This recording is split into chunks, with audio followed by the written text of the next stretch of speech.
Striker Scorpion 82 is now sponsored by Warhammer Combat Cards, a card battle game featuring your favourite Citadel miniatures from the 40k universe. Build your army decks, dominate opponents in player versus player action, collect and upgrade cards to fit your strategy, improve their power and unlock unique traits. Choose from all 40k factions, take part in campaigns based on iconic 40k battles, rise to the top of the leaderboard and win glory. Free to download and play. Link is in the video description below or on the channel homepage, and by using the unique link it helps support the channel. Thanks and enjoy the game.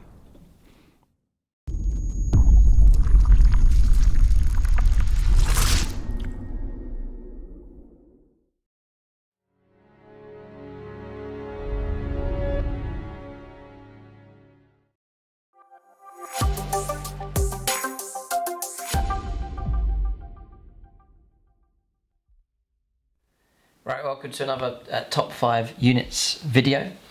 So in this episode here we'll be focusing in on the Blood Angels. So new codex supplement for them, so a good time to talk about the top 5 unit choices. So for this one, I've done top 5 for the Space Marines. I'm not going to refer to this one here, so it's going to be choices only from the supplement here for this video. Now there's lots of good Space Marine units that you can use for your Blood Angels. But in this video we're going to focus in on the top 5 that specifically come from the Codex supplement. So 5 choices for you in this video. We'll run through in reverse order. So we'll start with number 5 and then we'll finish with my top choice at the end. So there are a number of good options to take for Blood Angels. So there's a bit of debate as to which ones are the best. Some of these units I have, some of them, no, I have all of these actually. I have all of these in my collection, so these are all units that I have and units that I recommend as good choices to take. So the theme for Blood Angels is aggressive. It's an aggressive Space Marines chapter, and it's a good fun way. Very much enjoy using my Blood Angels, sort of an aggressive Space Marine chapter. Some play them as sort of gunline style, but I just enjoy using them as a more aggressive chapter. So with that in mind, a lot of these unit choices are ones that enjoy getting stuck into close combat. So the first one is an HQ choice or a character choice. It's a Sanguinary Ancient. So I don't use this one much in my games at the moment, but the benefits are very, very good indeed. Just to give you an idea on points, 125 points, so it's not too cheap, but what you're getting here is a model that's able to amplify other units. This is a unit you're going to take to aid other units that you have in your Blood Angels force, and really that's the main reason for taking the Sanguinary Ancient. So it's quick enough around the table.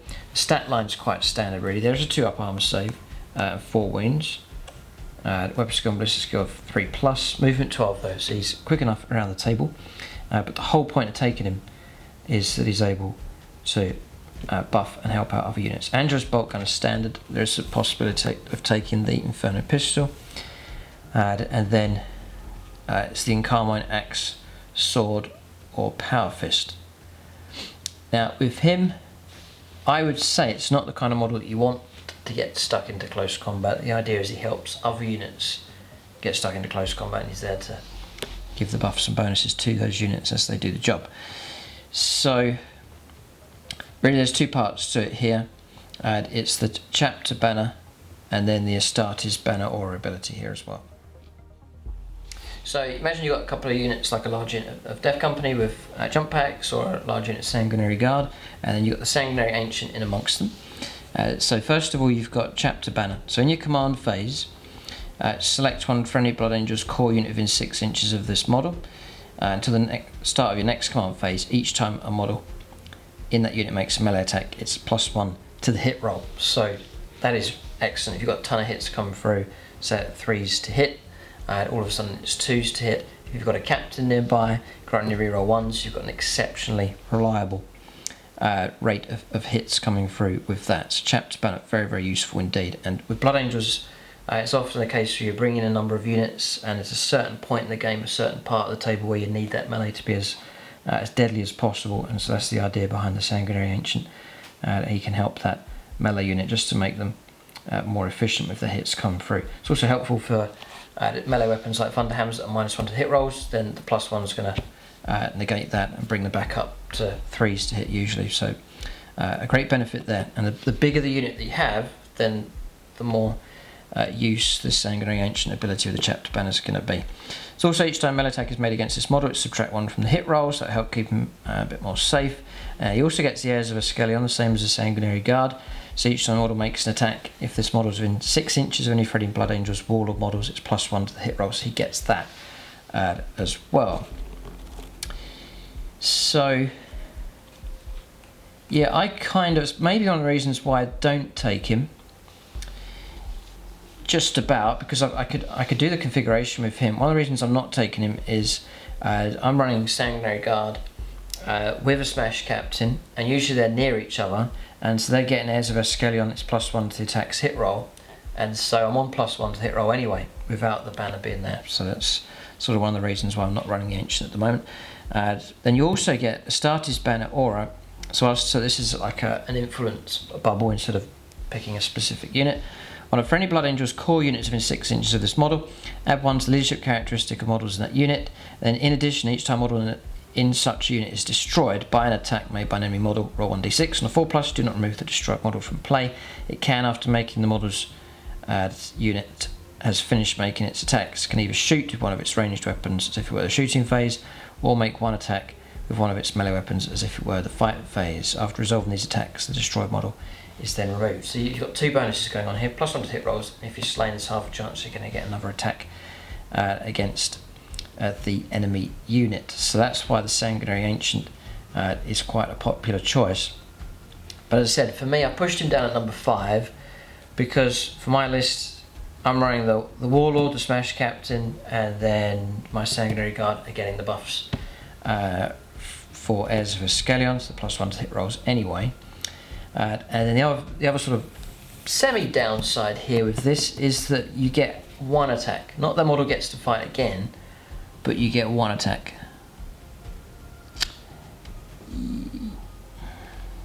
Or make 1 attack with one of its melee weapons if it were the fight phase. You've got in Carmine Swords, you're just going to get 1 attack with that. So for those reasons, I've kept him sort of lower down in the list. But certainly a popular choice, the Sanguinary Ancient. Now with this video, if you agree or disagree with my choices I've gone for, then leave it in the comment section. If you want to do your own list, then by all means share that in the comment section below. If you can, keep your list tight to the Codex supplement, so don't draw any units from the Space Marines Codex. There's some great units in there for sure. What we're looking for is the top 5 that actually come from the Blood Angels Codex supplement. But at number 5 is the Sanguinary Ancient, a useful HQ choice for buffing other Blood Angels units, especially for close combat. So next up is another buffing unit here. Again, you can disagree with my list, you can change the order around, or you can drop some of the choices that I've made and bring in others, and then leave some discussion around that in the comment section below. Sanguinary Priest next, and it's with the jump pack upgrade. Again, just to help him move around the table. And again, it's sort of a number of good reasons for taking him. Sanguinary Priest, 90 points, 30 points for a jump pack. So it's another, for one model, it is expensive. And even the model itself, it's maybe one of the reasons why I've took him for a while, I've dropped him out again, is it's sort of a low grade HQ choice. You know, stat lines are not that great in and of itself. And yet still the points cost is quite high with the jump pack, 120 odd points. But for that you're getting Weapon Skill 2+, which is quite good. Strength 4, Toughness 4, 4 wounds, 3 attacks. The stat line's okay. No particularly great weapons on him. He's not named, so you can add in Warlord traits and relics to try and make him like Heaven's Teeth. I think it's an option you can give him with his chainsword. Those kind of things you can add on to help him out. You can add the jump pack on, which would be useful to help him move around the table here. But really the whole point of taking him is he's going to hang around with your units to give them buffs and bonuses throughout the game. So the first is the Narthesium here, which is an aura ability. So with this, whilst a friendly Blood Angels infantry or biker unit is within 3 inches of this model, Each time model in that unit would lose a wound, roll 1d6 and a 6 the wound is not lost. So 6 plus feel no pain. It's not core units, so that's a good thing. You can roll it out to any infantry units, so it's going to be regular infantry, characters that are infantry are going to get that as well. And then biker units are also going to get that bonus. It is quite tight though, it's 3 inches, so it would encourage you to keep the models close together. I was running him quite recently in lists, hanging around with my plasma inceptors to try and give them a 6 plus feel no pain, but again he's got to stick quite close to them for them to get that bonus. And usually with it being so close, 3 inches, it's only 1 or 2 units that are going to benefit from that. You don't want your whole army clustered in a very small area, especially for 9th edition games where you need to spread out and hold objectives. But the Nifesium's decent enough, especially on multi-wound models, getting a chance to get some 6s to block damage coming through. So the Nifesium's okay. Next you've got combat restoratives here. At the end of your movement phase, this model can heal 1 for any Blood Angels infantry or Blood Angels biker model. His unit is within 3 inches of it. Again, it's quite tight, that's why you're taking the jump pack, so you can manoeuvre into position with that. The model regains up to D3 lost wounds. Each model can only be healed once per turn. So it's a chance to restore wounds. Useful for your characters, if they find themselves in trouble, a couple of wounds left, then you can jump across and restore wounds to them. Then I will refer to the book in a minute because you can upgrade him as well. And then Blood Chalice.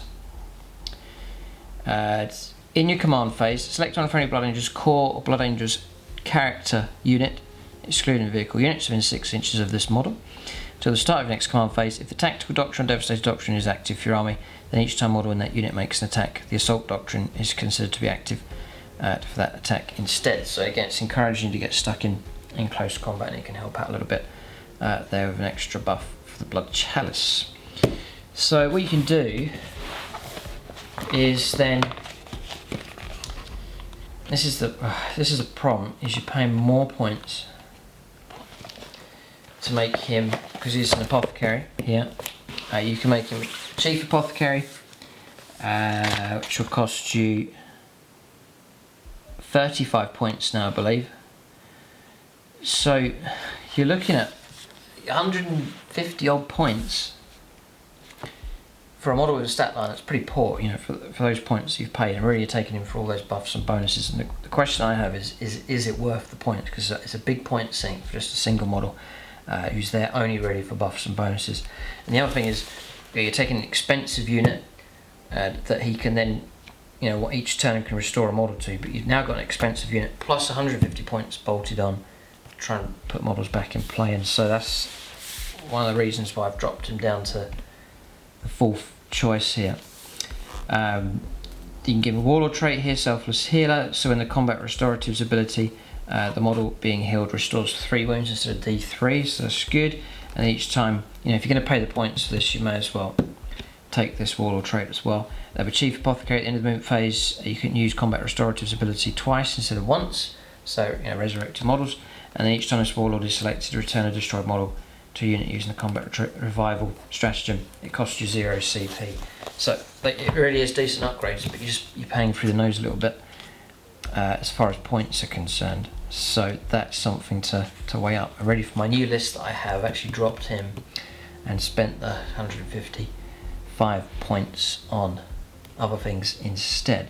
You should all weigh it up. Do I have this character that in order for him to pay back his points, he needs to restore 155 points worth of models, or do I drop him and take 155 points of something else? And so I've sort of tipped in the other direction of just taking an extra unit and spending the points on other things. So that's the approach that I've gone for with him. He's got to be active restoring models pretty much every turn for him to have a chance of regaining, if not going beyond the original points that you spent. If he was cheaper, say he was 60 points and he was pushing up near 100 with all these bonuses, and yeah, take him, but he's just gone beyond my reach now. I think is expensive in points. Maybe you disagree. You might be a firm believer in the Sanguinary Priest, fully kitted out, but leave that in the comment section here. But that's number 4, Sanguinary Priest, another buffing character. that can help your army out. Now, one of the things is there's a number of good buffing characters that you can take. You can't take them all. You've got to choose which ones you're going to go for. You know, if you start taking Sanguinary Priest, Sanguinary Ancient, all of a sudden you got 300 points being spent on 2 models, and your army starts to shrink and become hyper elite. So it really is a choice of, you know, which HQs you're going to go for, because you can't have all of them, and so that can often be a tough choice. And so I've sort of been rotating around trying to find ones that work well. So Sanguinary Priest at number 4. So now we're going to an HQ choice that has stayed in my list for a long time, and so much so that I've taken a duplicate, a second one, on the painting desk at the moment. It's the Librarian Dreadnought. Now, some people are not going to agree with this, but I've still been a fan of this model. It was recommended on the Plus channel in one of the development videos. One of the subscribers says you need to take, and this is back in 8th edition, you need to take a Librarian Dreadnought. They're really good. I had the other Dreadnoughts, had a Death Company one, Furioso Dreadnought, and then went and got the Librarian Dreadnought and haven't looked back since. It was an excellent recommendation. They were fantastic in 8th edition. They're still very good. I still think they were better in 8th, but they're still very, very good in 9th edition. I'll show you the combination that I go for the Librarian Dreadnought, but a massive fan of the model and of the rules here as well. So this is number 3, the Librarian Dreadnought here. So now this is a character, compared to the other 2, this is a character whose stat line is strong, it's good. So movement 6, just slow enough, but we'll cover that a bit later on. Weapon skill 3+, ballistic skill 3+. I wish the weapon skill was 2+, but it's 3s here. Strength 6, toughness 7, dealing with a vehicle here. 8 wounds, plenty of wounds, just 2 wounds short of a tank. And then 4 attacks as base, leadership 9, and a 3-up save. So you've got a stronger, more durable stat line here. Add to that now the Royal Duty Eternal. So each arm attack is allocated to this model, subtract 1 from the damage characteristic of that attack. This is excellent when dealing with damage 2 weapons, you know, all the damage dropping down to 1. So that is a very helpful way of reducing the damage coming through and adding to the durability of this Dreadnought. The other thing is he's a character with 8 wounds, so you can protect him by shielding him behind other units like vehicles and larger infantry squads and so on. So often in the game you can hide him away and the opponent will struggle to pick him off. So those are very good, strong things for him. Now there's 2 strengths with him. First is he's deadly in close combat, and also he's a psyker, and a pretty good psyker as well. So there's 2 strengths there. He's equipped with a Stormbolter, Furioso Fist, and the Force Halberd. The loadout here is let's have a look. So the model Stormbolter can be replaced with either a Heavy Flamer or a Melter Gun. If you have the points, you can take the Melter Gun. Melter Guns are deadly now. You've got range 12, assault 1, strength 8, -4 d6 damage. If you can get within half range, which is going to be 6 inches, then it's d6 plus 2 damage. So nasty little sting there with a Melter Gun. But really it's close combat where he is nasty enough. The Furioso Fist is an excellent close combat weapon, ×2 strength, fighting at strength 12, AP -3, and a straight 3 damage. There's no minus to the hit rolls, so an excellent close combat weapon. 4 attacks as base. Space Marines on the charge will get an extra attack, and then I think Savage Echoes, if you get to Assault Doctrine on the charge, there's another attack available for him from that as well. So potential turn 3 onwards of 6 attacks. Nice lot of attacks with him. Now, well, it's more than that actually. The Furioso Force Halberd, and it's easy to miss this one. So this is the blade that he carries. He's got a fist on one hand and the blade on the other, the Force Halberd. It's +2 strength, he's fighting at strength 8 with that. But for Blood Angels, you know, it's +1 to the wound rolls on the charge anyway, so it's pretty much going to be on 2s to wound everything. AP -3, D3 plus 3 damage, so very, very nasty damage coming through. Each time the bearer fights, it makes 1 additional attack with this weapon, and no more than 1 attack can be made with this weapon. So that's another attack to add on top. So often I'll roll, you know, like 4 dice, 5 dice, and then add this one as a different dice, you know, it's a different weapon. So now you're looking at 4 attacks, Space Marines on the charge, turn 3 onwards, another attack, and then plus the halberd on top of that as well. So you can go all the way up to 7 attacks with him. So it's a Dreadnought that can kick out a nice lot of attacks, excellent strength, exceptionally reliable wounding ability, AP -3 with all of its damage, and then either damage of 3 or damage of 3 plus D3. So high damage, nasty unit. So the downside then is speed. He's not quick, which is a problem, and I wouldn't take him if he was as he is, but because of some of the psychic powers, you can speed him up, and then that's why I've put him all the way up to my third choice here.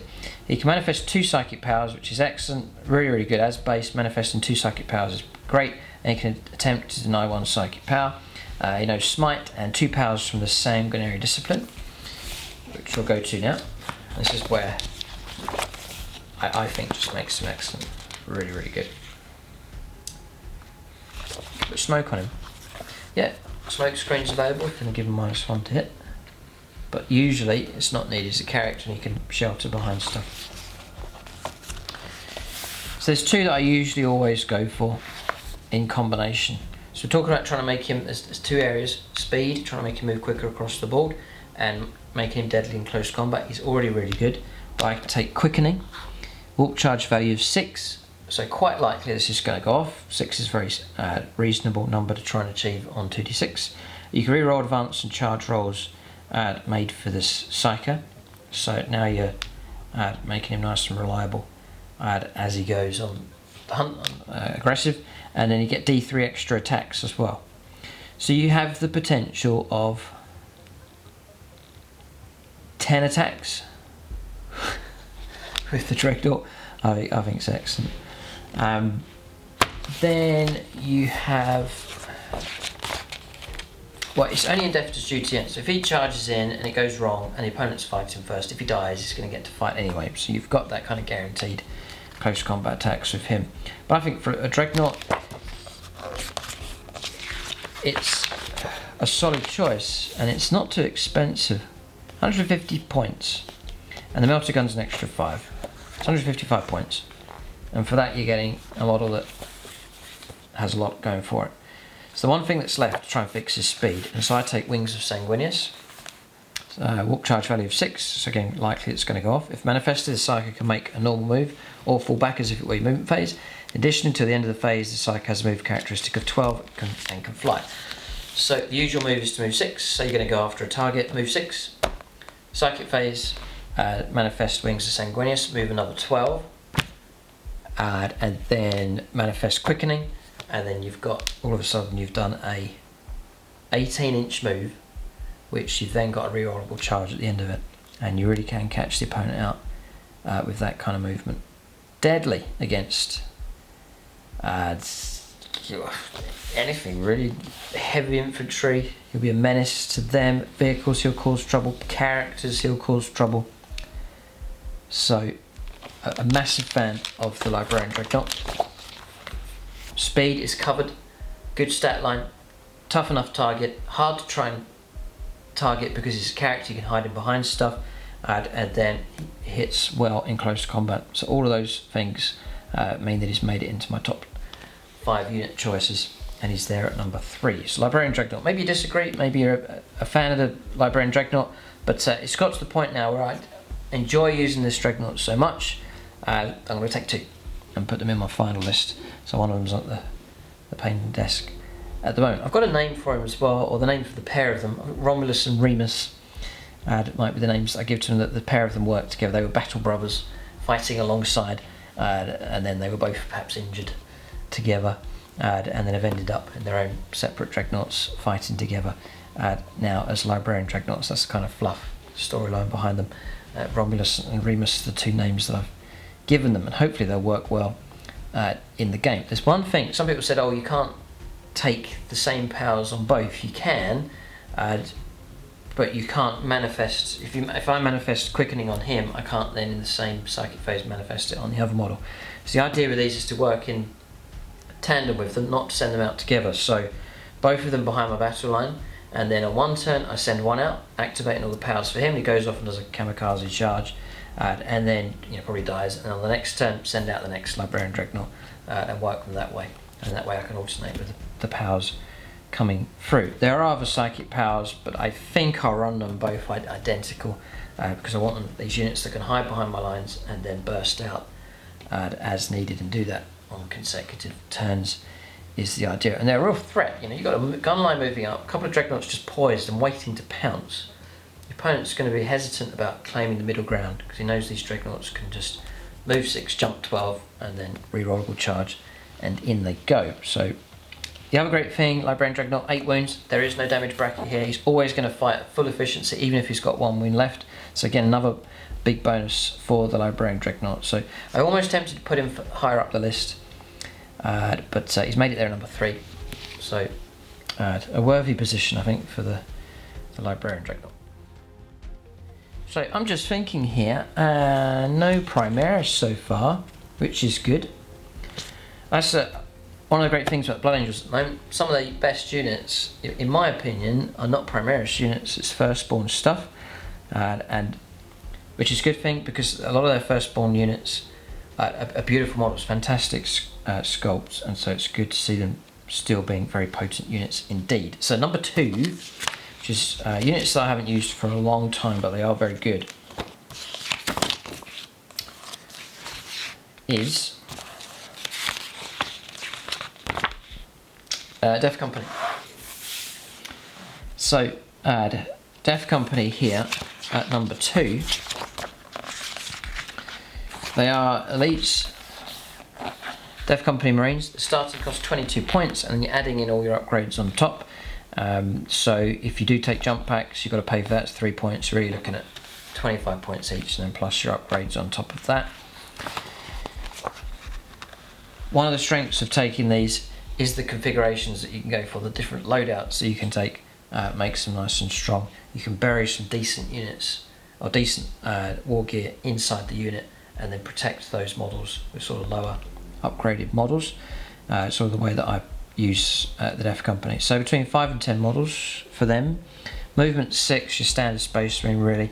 You've got your 2 wounds now. 2 attack space instead of 1. So that's good. Leadership's quite low, and a 3-up armor save. So your basic stat line isn't that impressive, just the extra attack above normal for a firstborn Marine.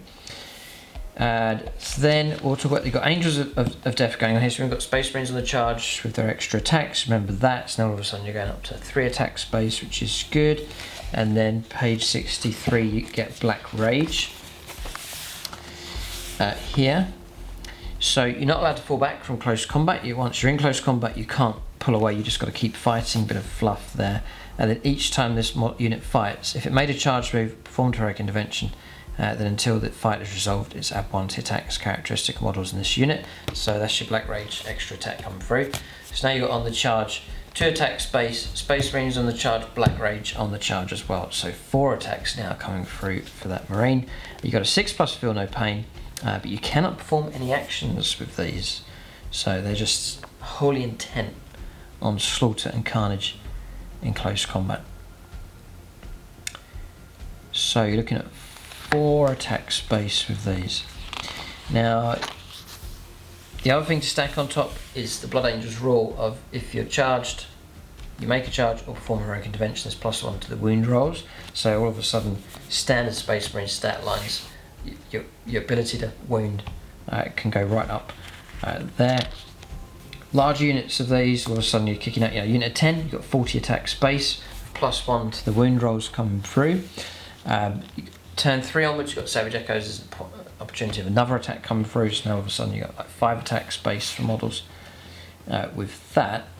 And then if you give them things like Startis Chainsword, you get an extra attack with that as well. So you start to stack up these attacks here. So the main incentive is to take these for close combat. You can either transport them around and they can get out of their transport vehicle and assault from there, or you can make them mobile by giving them jump packs. So you got any number of models can have their bolt pistols and Startis Chainswords replaced with one of the following: 1 bolt gun, 1 thunder hammer. Any number of models can each have their bolt pistol replaced with one of the following: hand flamer, inferno pistol. So you can make them quite potent for shooting. Give them all inferno pistols. They're very short range. I think it's range 6 there, but very, very close range. You could spread a load of those across the unit to give them short range melter pistols. Very, very deadly. A bit of a sting in the tail with them and can catch the opponent out unawares. You can crowd around, say it's Mortarian or something deadly. You jump across, you let loose with a load of melter pistols to soften him up, and then charge in for close combat. That may well prove to be a really good option to go for. I think it's plus 5 points each. Yeah, 5 points a time. Pretty worth it actually. The damage they can do would be a good idea. Yeah, Inferno pistols. Any number. So this is one of the reasons why they're at second place. Is your multi configurations you can go for. Very adaptable. You can fit them out to do whatever you want. You can give them all chainswords and bolt pistols, and they can just shred stuff. Tons and tons of attacks. Or you can go all heavy stuff if you want to. Just make them super punchy. Or you can do what I do, which is sort of a compromise between the two. Give a good number of models to the chainswords, some power swords in there for a bit of extra bite, and then a couple of heavy hitting thunder hammers if you're up against a tougher target. And it keeps the points cost down, but it keeps an ability where they can take on anything. If they need to go into a vehicle, then they'll cause damage, or if they are up against hordes, then you've got other models with lots of attacks coming through. Yeah, you've got any number of models can have their starter's chainsaw replaced with power axe, power fist, power maul, power sword. You can go hand flamers. I've heard that's a not popular option as well. There's tons of options. You can go, give them all hand flamers. 10d6 hits coming, auto hits coming through. Clever little trick you can use on Overwatch as well, or Inferno pistols, or plasma pistols is another option as well. So that's it really. I take you've got loads of options. Power maul is quite scary, plus 3 strength, maybe -1. You've got power sword, plus 1 strength. So with a power sword, that's why they're quite popular with me at the moment. On power swords, you're on plus 1 strength now with power swords, you're up to strength 5. If you're up against toughness 4 targets, 3s to wound becomes 2s to wound. With the Blood Angel's ability to give plus 1 to the wound rolls, and it's AP -3 as well. I usually take a couple of thunder hammers in the unit, so it's -1 to the hit roll, but if it does make the hits, it's ×2 strength, so strength 8 with plus 1 to the wound roll on top of that, maybe -2 and 3 damage coming through, so useful against characters and monsters and vehicles. So they are expensive, but you're paying for a loadout with those. So as they stand by themselves, they are good. But then what you can do to make them better is to add other characters to amplify them. So we've seen some of them already. Sanguinary Ancient, for example, add a captain. But the other option is to take a chaplain. Yeah. So what you take it, you've paid your points out for the Death Company, you've got a unit of 10, expensive enough, they're okay in close combat, they're deadly enough, but you want to try and amplify them, you can take a chaplain to do that. If you get a really good chaplain, so you've got Listening of Hate as standard.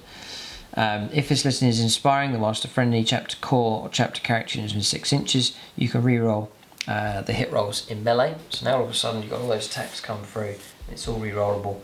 That is excellent. So Listening of Hate, very, very helpful for Death Company. Then you've got Canticle of Hate, plus 2 inches for charge rolls made for that unit. So you deep strike in, because you're trying to protect their numbers, you deep strike down, Chaplain deep strikes in with them as well, plus 2 to the charge, so now you're on a 7 for a charge to make it in from deep strike, so that's an excellent, very, very helpful. Usually these are done in the command phase, but there is a stratagem that lets you deep strike in, and then you use the stratagem in any phase, like after the movement phase, a psychic phase, shooting phase, and then it lets you activate one of the listeners, so you can activate this one here, and then even though you've started the game off the board and you've missed the command phase, you can then activate one of these, especially this one here, Canticle of Hate, you can activate it in another phase during the turn to make sure you get that plus 2 to the charges, so that's exceptionally useful, that one there. But there is others here Yeah, you may not need this one so much. Exaltation of Rage, +1 to the wound rolls in close combat. You're already on that anyway. There's Litany of Faith as well. So you're on +1 or 5+ feel no pain. Pretty good. Yeah. Ranged attack. Yeah, extra piling moves with Canticle of Hate as well. Catechism of Fire. Yeah, so that can be helpful enough for Death Company. Especially even just your standard Litany of Hate. Just, you know, they go mad and you just make them go absolutely psycho, rerolling all of your hits. So a chaplain can be particularly useful for Death Company. And what else? So the other thing with chaplain, leadership 9, Death Company leadership 7, so that can help out. You know, he transfers his leadership to help them out also. So it's definitely worth trying to give some buffs and bonuses to the Death Company to try and get even more out of them. But even standard Death Company with jump pack, equipped with just a chainsword, tons of attacks, and with that +1 to the wound rolls, they really can be quite nasty. So that's the Death Company number 2. So you may disagree, they are quite expensive, but when they hit, they can hit very, very hard indeed. So Death Company there at number 2. My final choice, I don't think it's too controversial. I put Sanguinary Guard here at number 1, my top choice. One of the reasons is the models themselves. They are still incredible models. One of my favourites for the Blood Angels. If you don't have them already, they're still fantastic. The concept of them, just the golden armour and the wings. Some people are not a fan of the wings. I think the wings look fantastic. Just painted up as they're on the box art, that glinting, beautiful gold armour. The electric glow of the weapons, the power weapons, and also these white wings. I just think they just look so cool on the battlefield. So Sanguinary Guard are in. I usually run just a unit of 8. And for what you get, I think they're a pretty good cost. Yeah, they're 30 points each. And that includes all your weaponry in close combat of any type. And it also includes your Angelus Bolt Gun. If you do want to take Inferno Pistols, Plasma Pistols, or Power Fists, then it's an extra 5 points either way. But I just stick at 30 points a model. And for that cost, I think they're fantastic. So you've got movement 12, so nice and quick. So a nice fast unit around the board. 2 wounds each, a 2-up armor save, so some great durability in there. And as standard, 3 attacks as base, which I think is superb. 3 attacks as base, extra 1 on the charge, turn 3 onwards, another 1 on the charge as well for Blood Angels with Savage Echoes. The Angelus Bolt Gun's been improved, it's increased in range. It used to be range 12, it's now range 18. It's Assault 2, Strength 4, AP -1 and 1 damage. It's not bad. With that, what makes it even better, I run mine with usually a unit of 8. It's decent enough size. I run the Smash Captain with them. The Smash Captain granting them reroll 1s for the hit rolls, and then you get Heirs of Ascalion. Each time this model is in a unit makes an attack, so that's either melee or close combat. If that model's unit is within 6 inches of any friendly Blood Angels Warlord models, add 1 to the attack's hit roll. So even with their shooting, it's going to be 2s to hit rerolling 1s with a captain nearby. So all of a sudden I'll get 16 shots, which pretty much should all hit the target, and you can lay down a pretty good blanket of firepower with them. And at range 18 you've got pretty good reach as well. Some people though like to drop out the pistols or add in the pistols here, the Inferno Pistols. You can do that, or Plasma Pistols, and then you've got 3 options for close combat. You can go for Power Fists, but it is -1 to the hit roll. I'm not so keen on that, so I don't take them, and they're in damage 2 now, so they're at the same level as the other 2 options. The Axe, maybe you can go for Axes, +2 strength, AP -2 and 2 damage, a bit extra strength on that one. But I just take the Encarmine Swords across the board. Gives me +1 to strength. Remember, there's +1 to the wound rolls anyway for Blood Angels.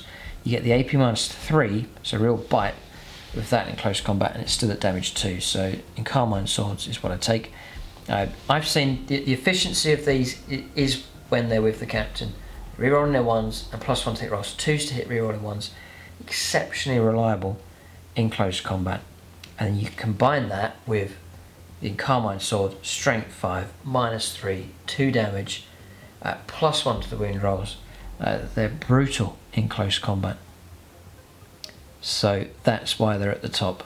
Just these golden gleaming angels that land, and if their charge goes ahead, the target is in big trouble. And they've added this on as well. Yeah, each time melee attack is made against this unit, it's -1 to hit rolls as well, so a little bit harder to hit them in close combat. So I think for them, they've got everything. Speed, a surprising sting with firepower, and you could configure them for some nasty combinations, such as take a load of Inferno pistols. Durability is pretty good. A 2-up armor save as base, 2 wounds, -1 to hit them in close combat, so all that's pretty good. And then the main bonus of these is their blistering number of attacks coming through in close combat, and the sheer damage that they can do is terrifying. But again, I would emphasise is having that captain like Warlord nearby, just so they can benefit from the airs of a Skellion, just makes them that much more reliable. So I'd be interested to hear anyone else's combinations for these. What size units do you run? What loadouts do you do? And any tactics, character buffs that you take, extra characters being added to help them out. Sanguinary Ancient is an example you could add to them to amplify them. Sanguinary Priest to be useful enough. So there's all sorts of things you can add to these to make them even better. But I've just found a simple captain nearby. Fits in really well. I've painted up my captain Lazarus, the same kind of colour schemes to the golden armour and the wings with him, so the two just look fantastic together. So it's a good celebration of Firstborn Marines here for Blood Angels. It's those units that are still very potent indeed, which is a great thing. And so if you're looking for a celebration of both Primaris and Firstborn stuff, Blood Angels is still an excellent chapter to collect. You can collect some very strong units from both sides there for them. So that's my top 5 units for the Blood Angels. So at number 5, the Sanguinary Ancient. It's a buffing character that can give some really good bonuses to units that are nearby. Same for the Sanguinary Priest at number 4. Some decent buffs for him. I've kept them lower down in the listing because they are quite expensive, and so often I've gone down the route of spending the points on other stuff instead. Number 3 is the Librarian Dreadnought. I still very much rate that Dreadnought. Some very good strengths with it. It's deadly in close combat. You can hide it quite well, and it can pounce with the right psychic powers. It can pounce quickly across the board. Number 2, just for the configurations that you can go for and the flexibility and the striking power they have. It's the Death Company. Fantastic looking unit and deadly when you give them jump packs. And then finally, it is the Sanguinary Guard. They're my personal favourite. For a pretty good points cost, you can take a unit that when they work alongside a captain, for example, they can dish out a very efficient and high volume amount of damage against pretty much any target, with that +1 to the wound roll being added on as well. Blood Angels in close combat and Sanguinary Guard in close combat are very nasty indeed. That's my top 5. You can rearrange that list, drop units out, add units in, leave your own comments and feedback. Other players that are thinking about getting into Blood Angels or have started out not sure what units to go for, they can read through the comment section and see what people are playing. And then if you do agree or disagree, then leave that in the comments section below. But thanks for watching. Keep a lookout for more of these videos on the channel. If you've enjoyed this series and enjoyed this video, just hit the thumbs up. It really helps the video out, helps the channel, and even leaving a comment helps as well. And if you haven't subscribed yet, then subscribe and hit the bell button for notifications of new videos when they arrive. Thanks for watching, and tune in next time.